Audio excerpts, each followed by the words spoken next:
ko def et comme yoon waxagul ne liñ koy jiiñ moo ko def kon kooku mën na am deful dara te yenn saay sax da ngay dégg finalement ñu tëj kenn tëj ko ay at ñu àtte ko ne ko defuloon dara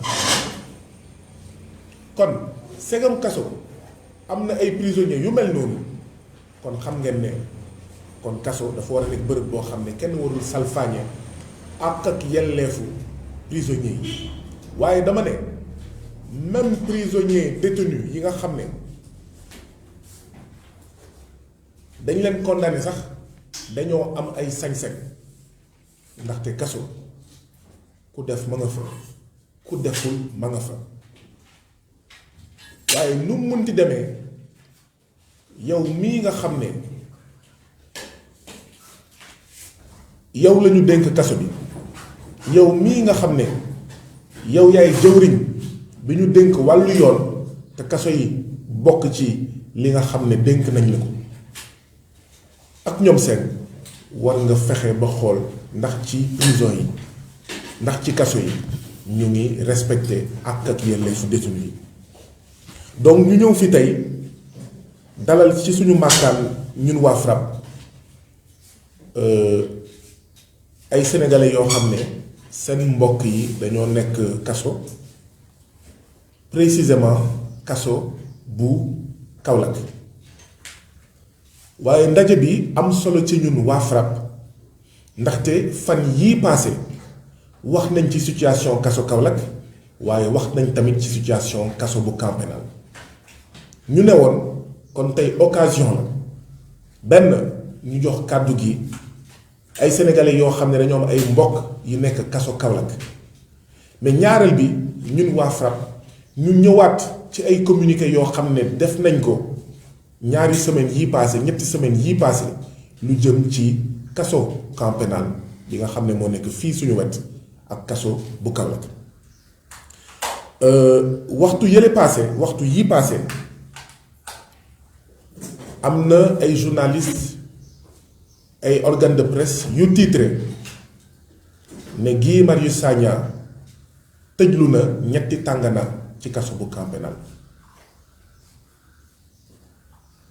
benn remarque bi may njëkk def mooy nañuy bàyyi di personnaliser benn nit rek woyof ni dunk ni man xaw ma naka laa mën a tëjluwee ñetti tàngana xanaa sax bu ñuy titré nañu ne xëy na la FRAPP parce que FRAPP mooy def ay communiqué FRAPP mooy def ay manifestation mais loolu amul problème loolu du lu ëpp solo bi li ëpp solo bi mooy ñun waa FRAPP mësuñu wax ñu tëj ñetti tànganaa yi nekk ci biir kaso bu Camp Pénal li ñu wax mooy prisonnier kaso Camp Pénal sonn nañu lu tax ñu sonn mooy ba tey jii nii may wax ak yéen ci kaso Camp Pénal bii ñu ngi naan prisonniers yi mënuñu jot lekk yu jóge seen mbokk ndax lan ndax coronavirus ngeen fa ne dëgg la tey jii nii 9 mai xaw ma 10 mai 9 mai c'est ça 9 mai 2022 ñu naan ndax coronavirus mais kaso du dugg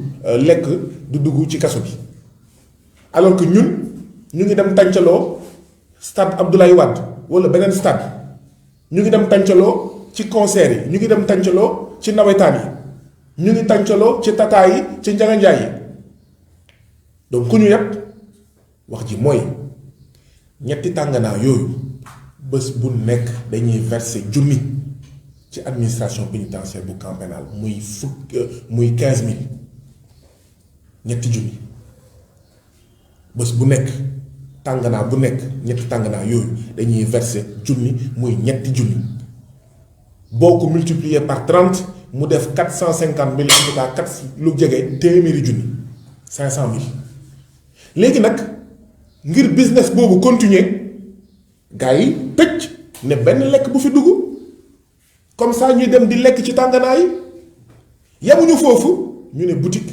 bi nekk ci biir kaso Camp Pénal bi kenn du fa jaay nen comme ça boo soxlawee nen nga dem jënd ko ci tànganaa bi ngeen fa ne dëgg la ngeen fa ne dëgg la ñun waa FRAPP yàgg nañ fi wax corona business waaye ñeneen moo taxoon ñu naan corona business waaye ndekete ci kaso yi dafa am corona business boo xam ne mu ngi lor jelmaan yi, mu ngi lor ñi caabi féete ginnaaw, ñu ngi lor détenu yi. ñu ne la benn ndax coronavirus doo jot lekk bu jógee sa waa kër sa kër, ñaareel bi foog nga dem jëndi ci tànganaa bi. loolu lañ def communiqué bi ñu defee communiqué bi nag ca ëllëg sa ñu tëj ñetti tànganaa yi. ñun waxuñu nañ tëj tànganaa yi de, nañ leen ubbi. ku am xaalis ci jelmaan yi bëgg a jënd ci tànganaa bi nañ jënd ci tànganaa bi, waaye ñi nga xam ne seen mbokk sori wuñu ca kaso ba te bés bu nekk ñu bëgg leen tibbal mais nañ leen bàyyi ñu tibbal leen. ñi nga xam ne bëgg nañ dem jëndi nen wala leneen ci boutique bi nañ leen bàyyi ñu dem jëndi nen wala leneen.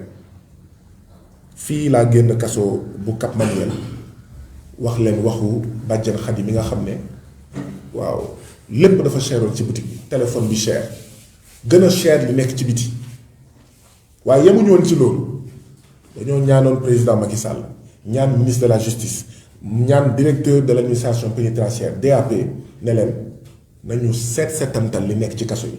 parce que ndegam lu mel noonu am na ci kaso Cap Manuel waaw mun na am na ci yeneen fanweer ak juróom-benn kaso yi nekk ci Sénégal. Sénégal mu ngi am 37 prison, fanweer ak juróom-ñaar. ñu ne leen nañu auditer prison yëpp xool ndax li ma gisoon ci kaso Cap Manuel ñuy sàcc prisonniers yi, ñuy tabax ay étage ci ndodd de prisonniers yi, di leen di fayloo unité téléphone bu gën a cher lu ñuy fay ci biti, di leen di jaay ay marchandises yoo xam ne njëkki moo gën a cher lu ñuy jaayee marchandise ca Salémata wala ca Kédougou wala ca Ranérou Ferlo. loolu du dëkk du yoon. nañu auditer kaso yépp xool lu fa nekk lu jaarul yoon te muy noot di lorange ci prisonniers yi ñu dindi ko fa. loolu la ñu waxoon pour defar, ndaxte xëy na Macky Sall yàlla def na duggagul kaso, waaye ñun ñii yàlla nattoo ñu dugg kaso gis fa loo xam ne du dëgg du yoon, day salfaañe ak yelleefu nit. bu ñu génnee suñu warugar mooy jàppale état du Sénégal ne ko lii am na biir kaso nañ ko jubbanti. defoon nañ kon lu ñu war, waaye ñu toog ay semaine toog ay weer ñu ne am na ñetti tànganaa yuy versé 5000 muy 15000 ñuy obligé prisonniers yi ñuy jënd foofu seen lekk du dëgg du yoon.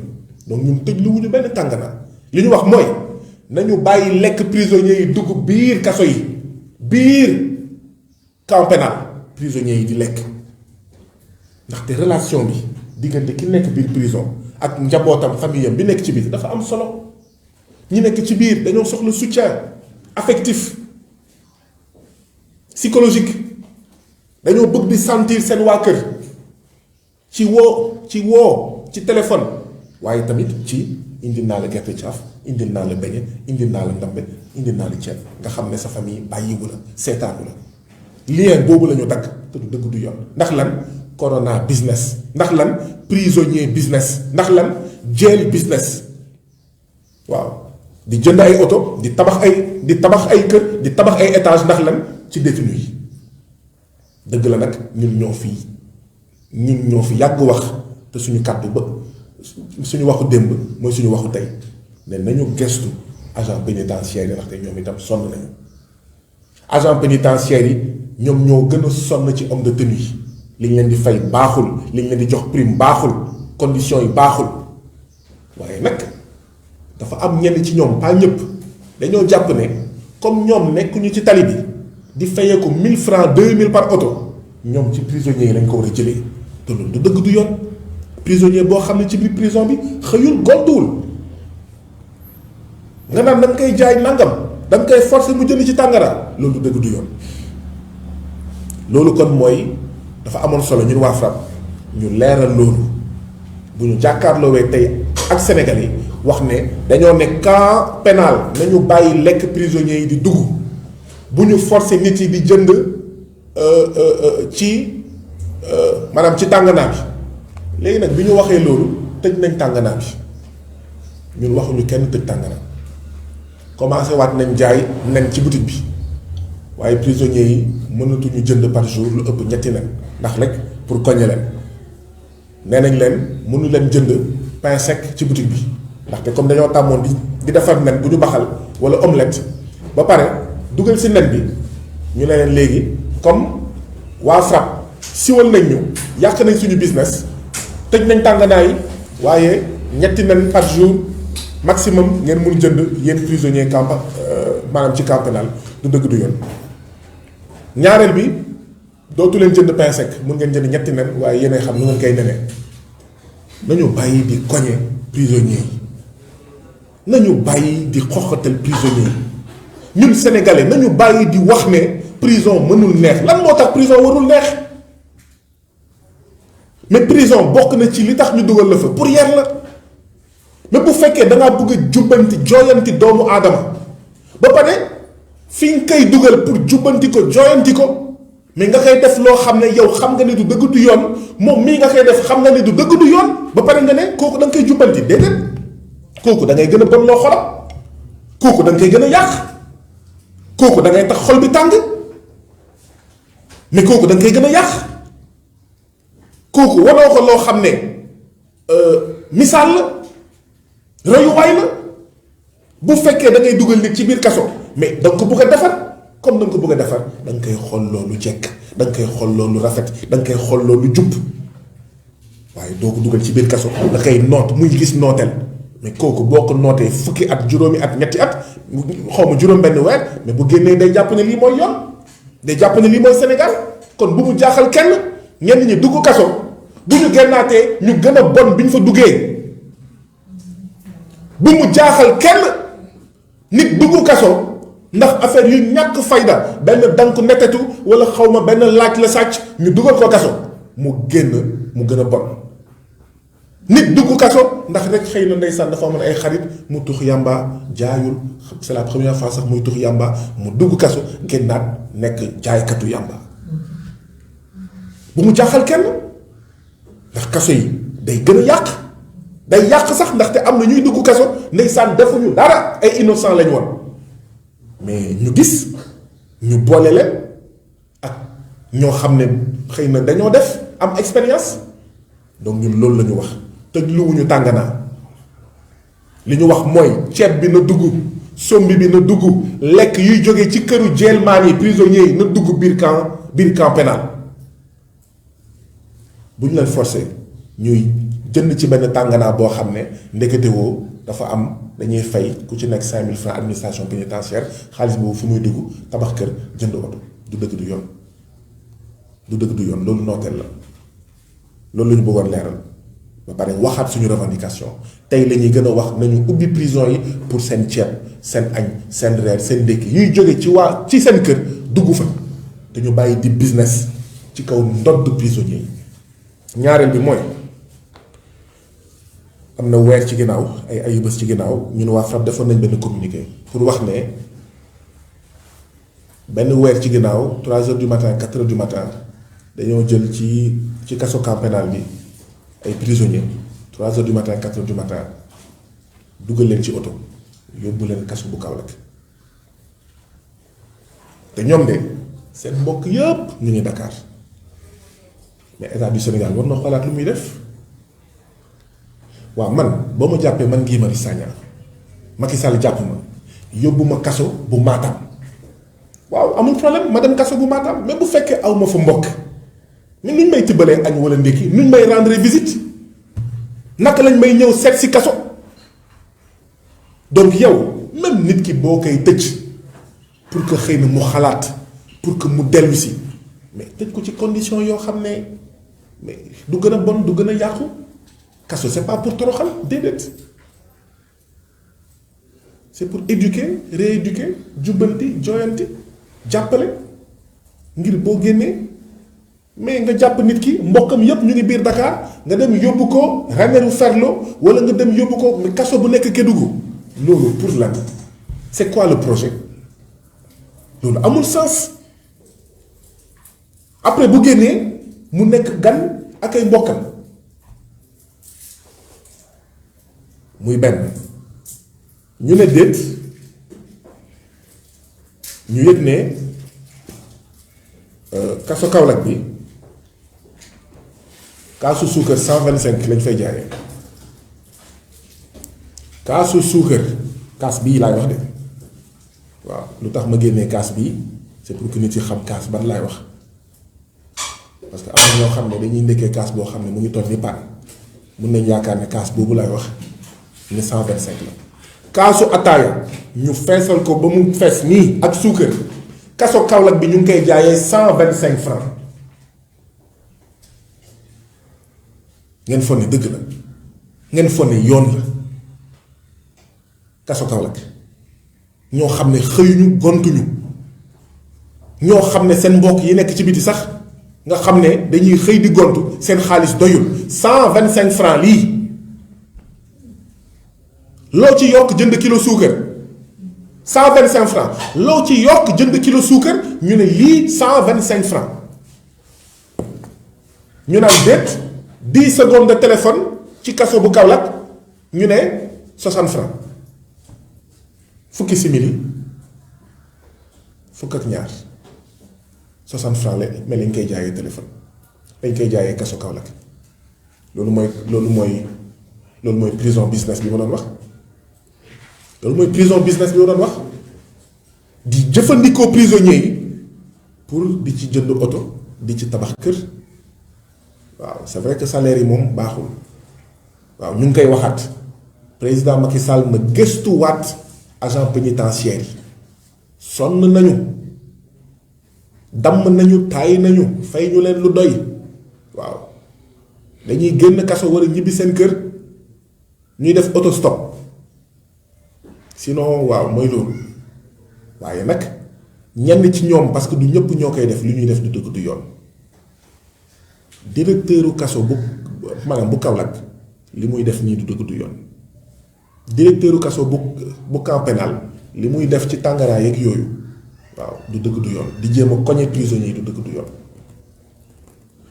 kaso Kaolack benn robinet ndox moo fa am néeg yi am na benn toilette mais amul ndox ci biir néeg yi benn robinet moo fa am minimum lu ëpp 250 prisonniers ñu ngi ci biir Kaolack ñu ngi ci biir kaso Kaolack benn robinet pour ñoom ñëpp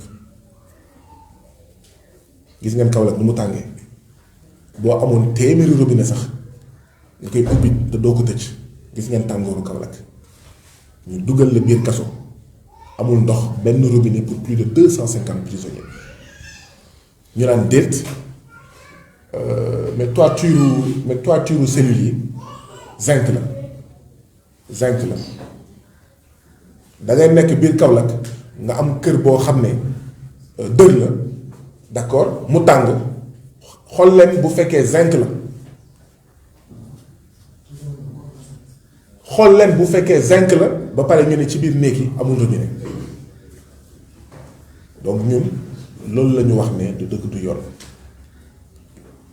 ñi fa nekk dañ leen nangu ci seeni mbokk yi nekk Dakar amuñu benn mbokk Kaolack kon ku leen di seeti nga war a fay xaw ma 3500 bu dee 7 places nga jël 7000 francs aller retour ah maanaam minimum di nga fay 10 000 francs aller retour waaw fii ba Kaolack 200 kilomètres pour seeti sa mbokk xanaa loolu mooy sa mbokk ni ñoo benn yoon par 6 mois wala benn yoon par 3 mois loolu pour lan soxor boobu pour lan ñu naan déet kaso bi moom prisonniers yi sonn nañu léegi prisonniers yuy naxarlu lu mel nii ah di naxarlu kaasu suukar 125 ñu ne leen ràpp bëgg leen ci cellule ndaxte waxoon naa leen ko fi biir kaso dafa am ay cellule waxuma dafa am cellule pour ñëpp mais boo defee loo xam ne nee nañ ñu dëgg du yoon ñu dugal la ci cellule prison bi def la en cellule d'isolement ñu simmi la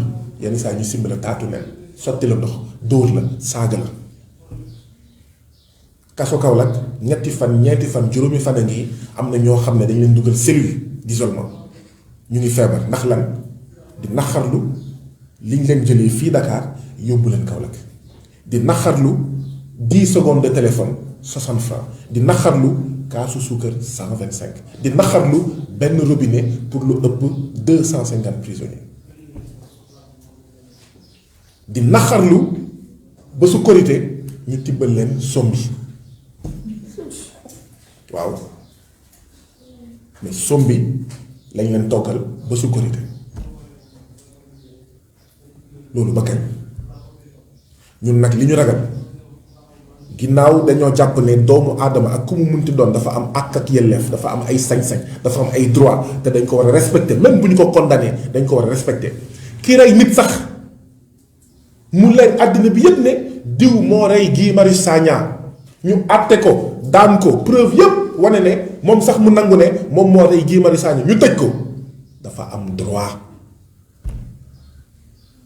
man ku ma rey buñ ko tëjee kaso nañu respecté àqam ak yelleefam. ñun sénégalais nañu bàyyi di wax naan non non non non ñooñu ñu bon lañu, nañ leen luñ leen def baax na warul neex. loolu yaa ngi koy wax tant que sa mbokk dugg fa te gis naa ñu ñàkk fayda ñoo xam ne seen mbokk ma nga fa ñuy wax loolu bañ sa bopp ak bañ sa askan mënul weesu loolu. nga am mbokk kaso nga naan ay kaso warul mekki warul neex. ba ñuy jaay kaasu suukar 125 ñàkk fayda ba ci lan ñuy obligé ñu naan 10 secondes de téléphone 60 francs nga naan kaso warul neex. ñàkk fayda mënul weesu loolu. ñi am seen mbokk kaso ñu leen di toroxal nii naan noonu la baax na, da ngeen ñàkk fayda, da ngeen soxor ci doomu aadama du yoon. ñeneen nag ñiy wax la même chose seen mbokk moom musul dugg kaso, ñoom ñoo musul dugg kaso di wax naan ñoom ñoo def lu ñu leen yóbbee foofu. nañu fàttali ko ne Maam Limaamu Laay tëj nañ ko kaso bu Gorée. nañu fàttali ko ne Maam Bamba tëj nañ ko. nañu fàttali ko ne Aline Sitoé Diatta tëj nañ ko. nañu fàttali ko ne Omar Blondin Diop mi nga xam ne le 11 la ñuy fàttali ko bu mu deewee ca kaso bu Gorée tëj nañ ko. nañu fàttali ko ne Maam Ablaye Wade tëj nañ ko. nañu fàttali ko ne Amath Dansokho tëj nañ ko. nañu fàttali ko ne Landing Savané tëj nañ ko. kon am na yoo xam ne war nañ ko xoolaat te fekk suñu prison yi mu ngi nii. Mandela tëj nañ ko, Nelson Mandela. donc lii la ñu waxoon ne suñu tiitaange mooy ragal nañ ne bés dina ñëw prison yi dina tàkkaat ndaxte xar sax muus sax xaj sax boo koy ginaar sax boo koy puus di ko puus di ko puus di ko puus di ko puus ba mu sës ginaar sax day ñëw jàkkaarloog yow. cuuj sax boo koy puus di ko puus mu jàkkaarloog yow. daaw ci événement mars yi bi dëkk bi tàkkee am na kaso yoo xam ne dafa tàkkoon. Rebeuss ñaata yoon la tax ba nit yi agent pénitentiaire mais ñu toll ci kaw di tiire ay grenades lacrymogènes ak ay bal lu ko indi mais cuuj sax boo koy puus di ko puus mais mu jàkkaarloog yow jaay la bakkanam. donc ñun suñu tiitaange suñu wax ju bëri bi yépp ci kaso yi te duñu mës a noppee wax ci kaso yi biir boo nag nit yi nañu wax lu leen neex. waa APR nañu wax lu leen neex duñu noppee wax ci kaso yi ndaxte lii du dëkk du yoon. donc lii la ñu wax ne bu ñu moytuwul dëkk bi dina tàkk te fu muy tàkkee ci kaso yi lay jóge ndaxte ñi fa nekk ay doomu aadama lañu, dañoo am xel, dañoo jàng, dañoo xam seen droit. bu ñu sonnee xol bu feesee tuur te xol bu feesee bu tuuroowee musiba lay jur. bu ñu bañee nag mutinerie am ci kaso yi nañu respecté droit yi. ñun loolu la ñuy bañal Sénégal bakkanu doomu aadama rob ci biir kaso yi ndax lan nit yi dañoo fikk. donc ñu ngi waxaat nañu audité kaso yi waaye wax ci tey du ñun rek comme ni ma ko waxee woon dañuy jox kàddu gi suñu nijaay Thierno Aliou Ba mu wax moom ak suñu umpaañ Salimata Ndiaye ñi nekk sama ginnaaw ñépp seen mbokk ñu ngi ca kaso bu Kaolack yëg li fa xew dégg li fa xew am lu leen metti waxuñu bu ñu leen tëj waxuñu nañ leen libéré nañu respecté seen droit kuñ ci war a àtte nañ la àtte kuñ ci war a grâce nañ la grâce kuñ ci war a remise de peine nañ ko remise de peine kuñ ci war a tëj nañ ko tëj waaye nañu respecté ak seen ak yelleef moo tax ñu ànd ak ñoom pour bokk ak ñoom seen naxar pour ànd ak ñoom naxarlu li fi xew pour ànd ak ñoom mettitlu li xew ci fanweeri kaso ak juróom-ñaar yi nekk ci Sénégal rawatina li xew jamono ji ci kaso bu Kaolack ñu jox kàddu gi suñu mbokk suñu nijaay.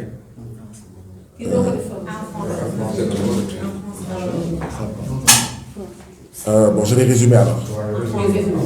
waaw wala kon ngeen bàyyi ma jox leen après man ma wax en français ma résumé comme ça ma jëlaale en charge ñoom lu ñuy wax parce que eux ils pourront pas parler en français d'accord c'est bon voilà ñoom ils vont parler en wolof comme ça ñoom itam bu ma dégluwee lu ñuy wax ma jëm ko jël en charge d'accord ok kon nijaay Thierno Aliou Ba après Salim non fii ngay wax da ngay gis ñu ngi ñaan yàlla seen borom yàlla mi nga xam ne moo ñu boole jotaay bi ñëpp su nag mooy fa sant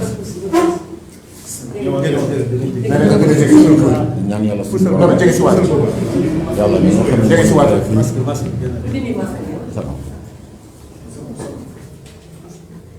di nuyu Sénégal gi yëpp si jiital suñu kilifa Macky Sall ak soxnaam soxna Marième Faye di balu ñëpp ak ci korite gi dañ yàlla boole jéggal ñun ñëpp ñun ay néew bi doon lañu ñun ñëpp ay parents des nañu ay néew bi doon lañ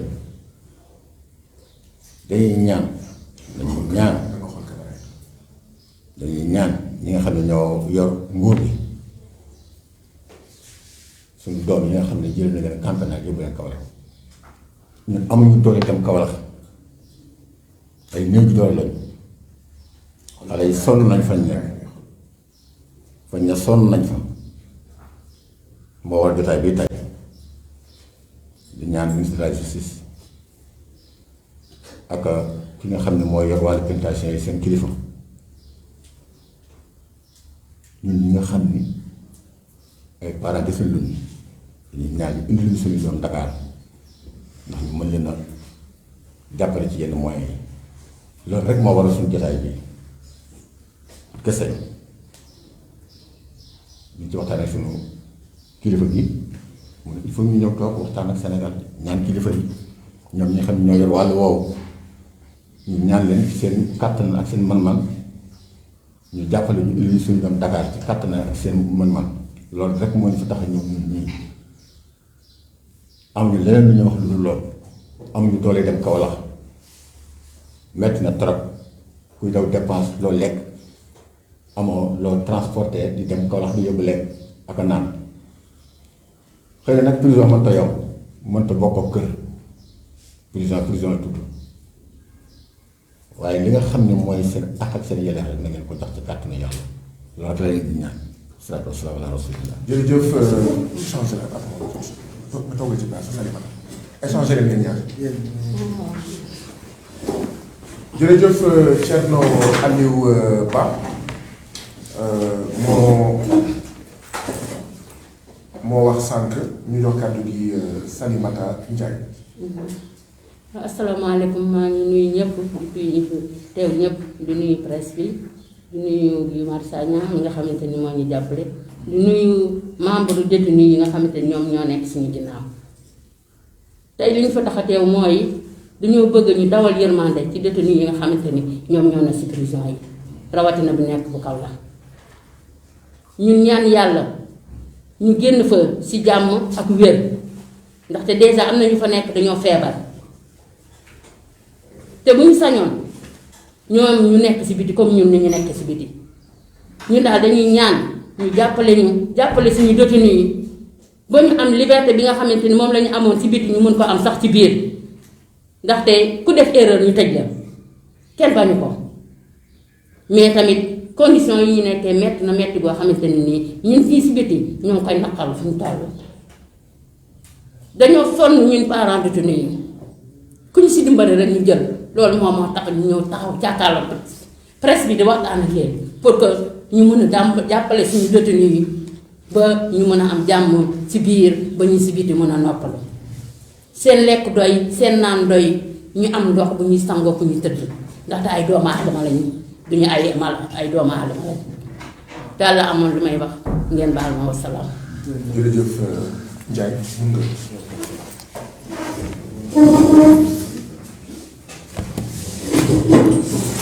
Nous sommes.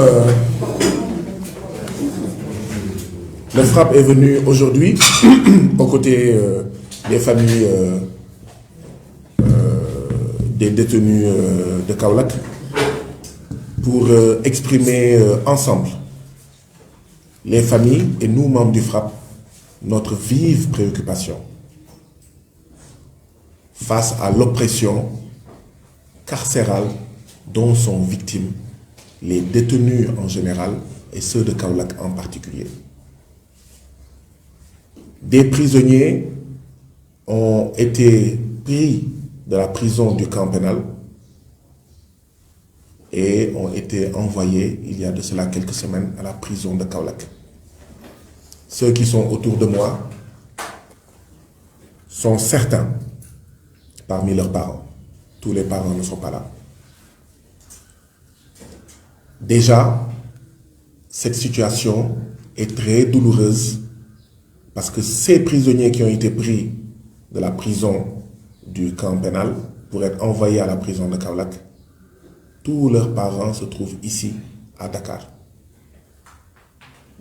Oui, évidemment que le ministre de la Justice, l'administration pénitentiaire, a certainement le droit de prendre un détenu d'une prison de Dakar et l'envoyer dans une prison à Kédougou, ou dans une prison à Matam, ou dans une prison à Fatick, ou dans une prison à Tambacounda.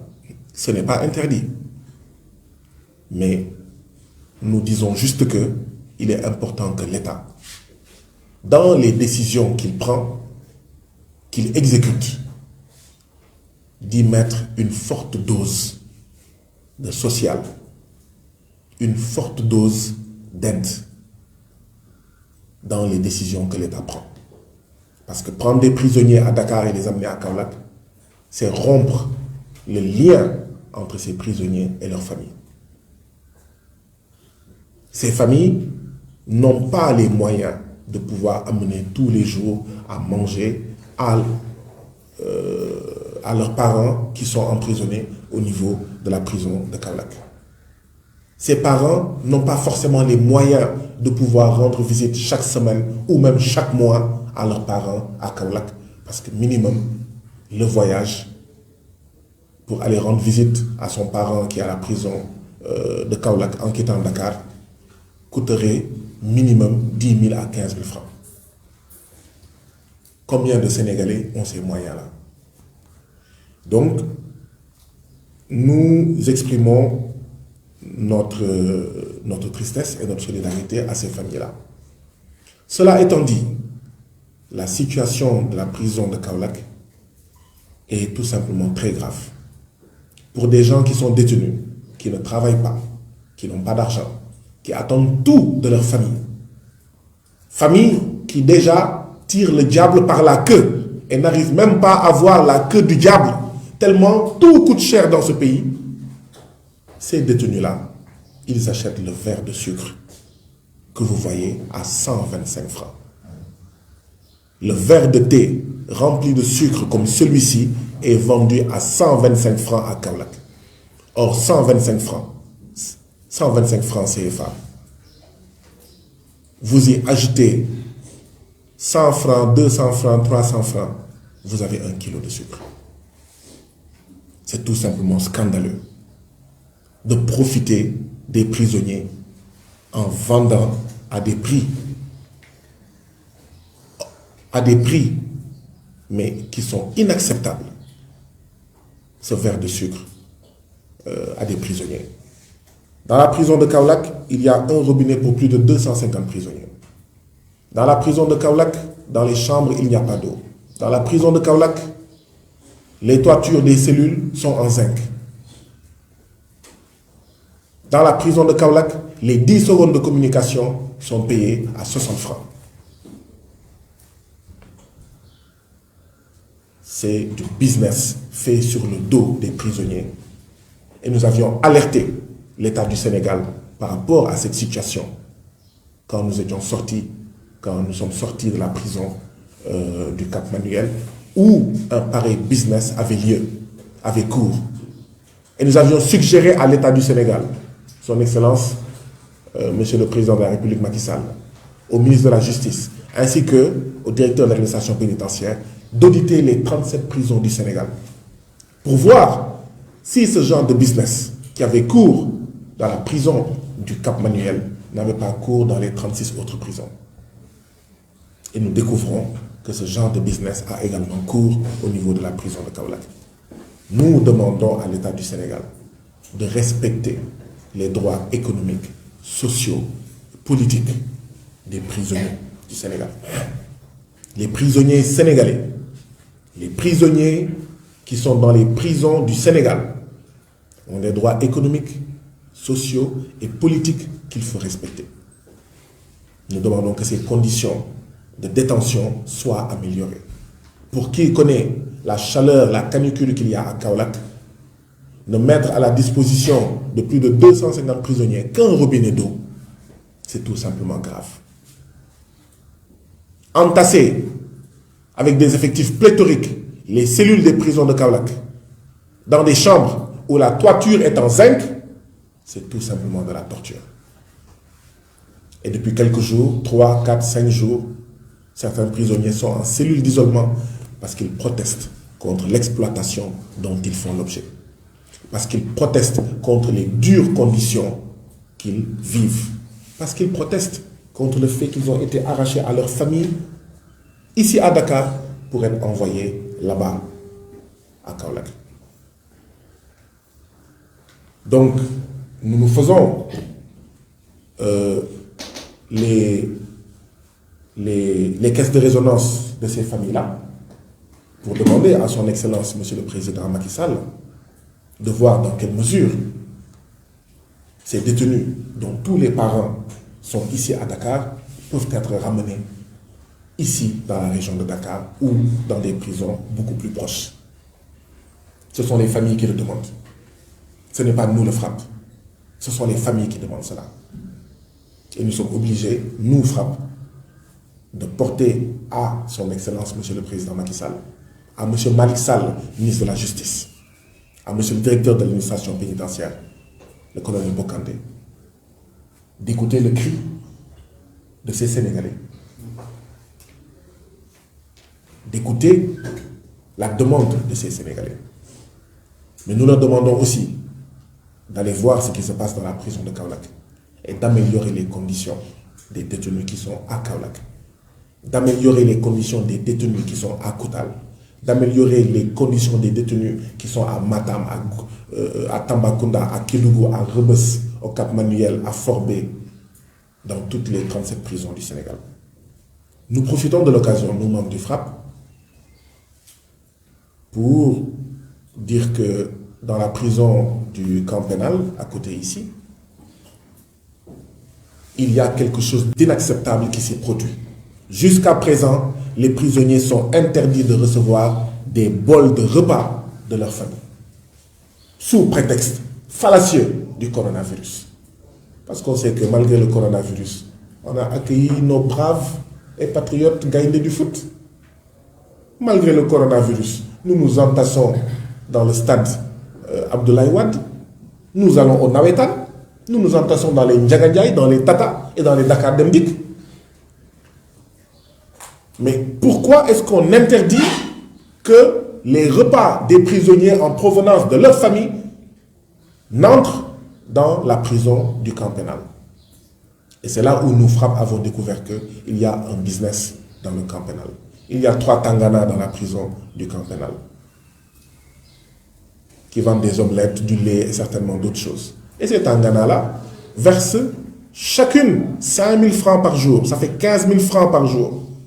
Ça fait près de 500 000 francs le mois versés à l'administration pénitentiaire. Où va cet argent? Mystère et boule de gomme.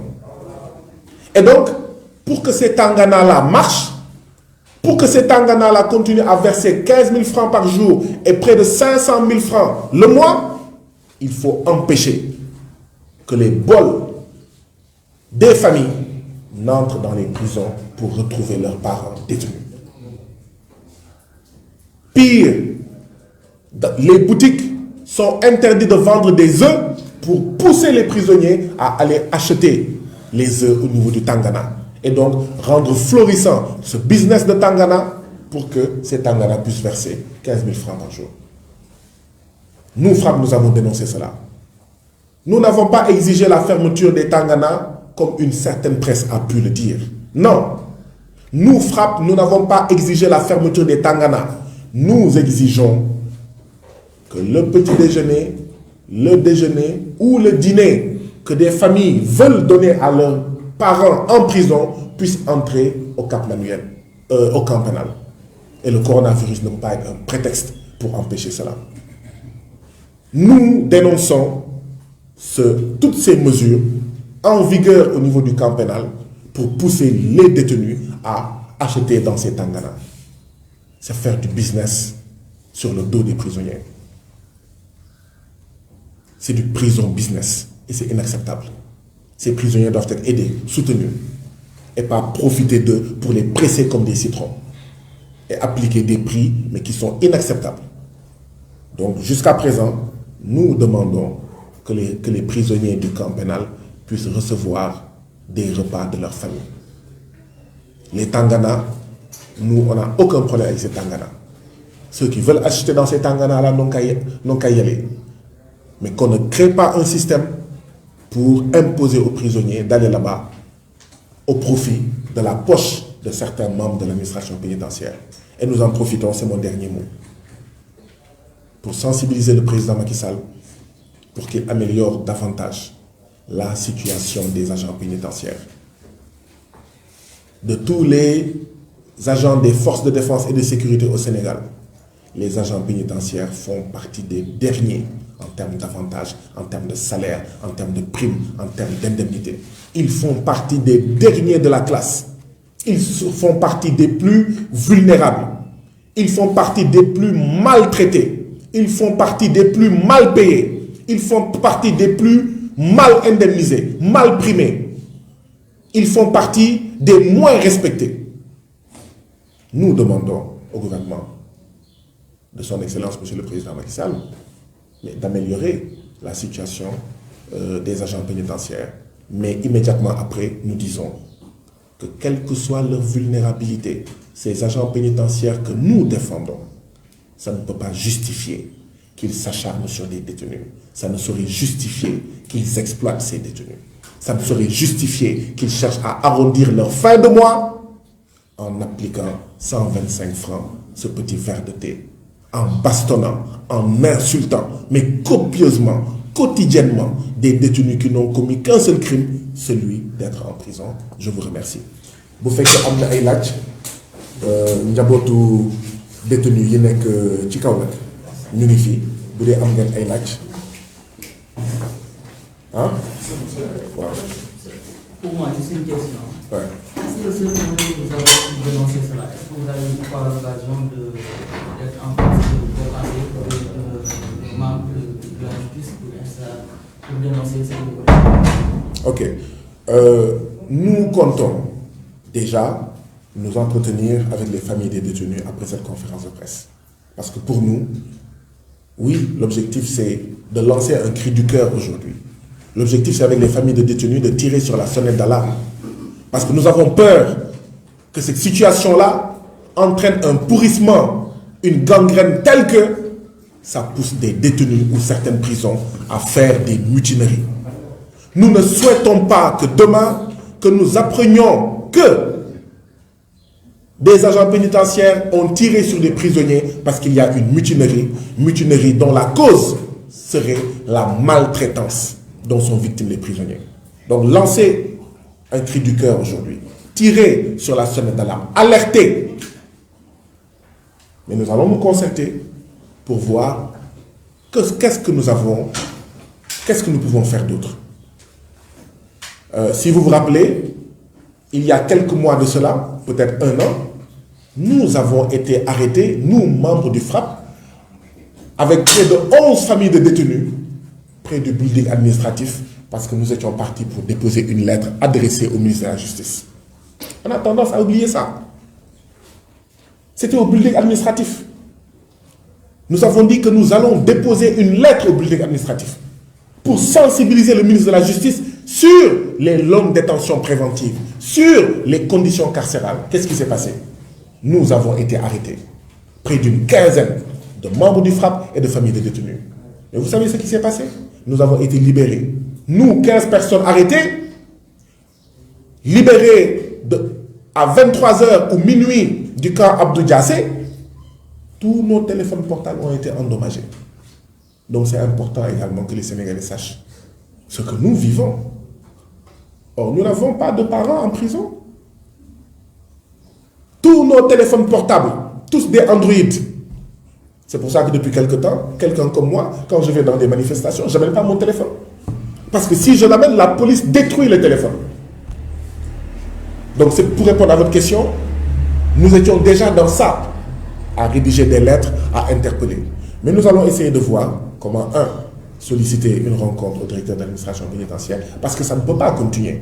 Mais nous sommes persuadés que le directeur d'administration pénitentiaire nous entend. Je vous rappelle que sur une chaîne télé de la place, où j'avais été invité, où on parlait de la situation carcérale, le directeur de l'administration pénitentiaire était au téléphone dans cette émission-là. Or, il était 23h, minuit. Donc ça veut dire qu'ils nous entendent. Mais si on dit qu'il y a 3 Tangana qui ont été fermés dans le camp pénal, c'est parce qu'ils nous entendent, c'est parce qu'ils lisent nos communiqués. Donc ils n'ont pas forcément besoin de nous rencontrer. Nous, à la limite, on n'a même pas besoin, nous ne voulons même pas les encombrer parce qu'on imagine que leur emploi du temps est très chargé. Nous disons ce que nous avons à dire et à eux de vérifier. Si nous nous sommes trompés, ce n'est pas grave. À eux de vérifier. Si c'est vrai, ils corrigent dans le sens de l'amélioration des conditions de détenus. Mais dans les jours et les heures à venir, nous allons vous informer d'un plan d'action que nous allons avoir, parce que je vous rappelle que cela fait 3 ans que nous nous battons dans le cadre d'un collectif appelé Collectif pour la justice et contre les violences policières. Donc, qui s'occupe de la question carcérale, mais également des familles de victimes de violences policières. Nous allons continuer, parce que ce qui se passe à Kaolack, ce qui se passe au camp pénal ou dans d'autres prisons, ça peut arriver à chacun d'entre nous. Nous ne le souhaitons pas. Parce que pour un oui ou pour un non dans ces pays-là, mais vous entrez en prison. Est-ce qu'il y a une question?